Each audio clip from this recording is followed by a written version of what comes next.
আসসালামু আলাইকুম রহমতুল্লাহি ওয়া বারাকাতুহু। আজকে জানাবো ওযু করলে কি কি লাভ, ওযু করলে কি কি বিষয় থেকে আপনি উপকার পেতে পারেন। এক নাম্বার হচ্ছে, ইমাম আবু হানিফা বলেছেন, যদি কেউ ওযু করলে সে বুঝতে পারে না তার যে হাতের সগীরা গুনাহ, তার যে মুখের সগীরা গুনাহ, পায়ের সগীরা গুনাহ, গর্দানের সগীরা গুনাহ, মাথার সগীরা গুনাহ, প্রত্যেকটা অঙ্গের সগীরা গুনাহগুলা এভাবে ঝরে পড়তে থাকে আর পানির সাথে যাইতে থাকে। হযরত ইমাম আবু হানিফা উনি বলেন, কেউ যদি ওযু করার পরে গুনাহ যে যায়, এটা যদি কেউ দেখতো তাহলে সে অজ্ঞান হয়ে যেত, এমন অজ্ঞান হয়ে যেত যে সে কঠিন পরিস্থিতির মধ্যে থাকতো এবং সে এই পাপগুলা দেখে অজ্ঞান হয়ে যেত। সে সহবাস করার জন্য তার মন মানসিকতাও উঠতো না, দুনিয়াতে সন্তান জন্ম দেওয়ার কল্পনাই করতো না মানুষ, যদি এই বিষয়গুলো উপলব্ধি করতে পারত, নিজের চোখে যদি দেখতে পারত কবরের আযাব। এজন্য সম্মানিত ভাইরা আমার, ওযু করলে এক নাম্বার হচ্ছে আপনার সগীরা গুনাহগুলা ঝরে পড়বে।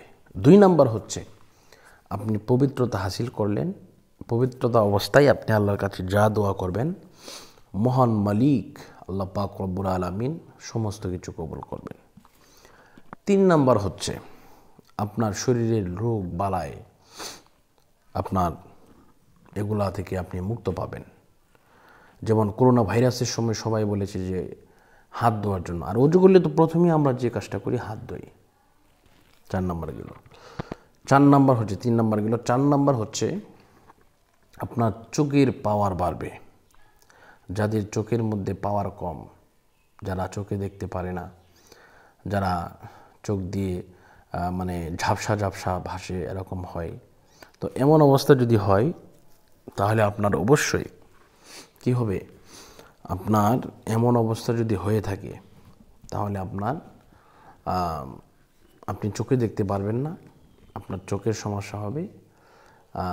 এই বিষয় থেকে আপনি মুক্তি পাবেন।